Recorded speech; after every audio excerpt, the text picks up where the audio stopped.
Are there CEOs that you admire?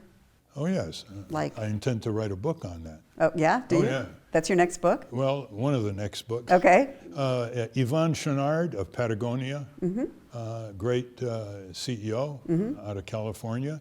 The late Ray Anderson, who I called the greatest CEO of his generation. Interface Corporation, the biggest carpet tile manufacturer in the world. And he was on his way before cancer took him. He had pledged to reach, before another 10 years, zero pollution, 100% recycling. He would rent the carpets. And he called himself a recovering plunderer of the planet. He wrote great books, like he was an environmental engineer. And he single-handedly persuaded the middle managers of Walmart, who are now the top managers, to save money by reducing their packaging expenses.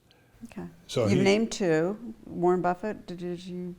Well, certainly. I mean, he has very attractive characteristics in terms of his, outspoken nature. Right. There's some of them are now retired or passed away. My favorite of all time was Anita Roddick of the Body Shop. She founded the Body Shop and had 2,000 stores all over the world. And she would go into the Amazon and defend indigenous rights and develop markets for her products carefully without exploiting them. She developed all kinds of orphanages for Romanian kids after the collapse of the dictatorship there.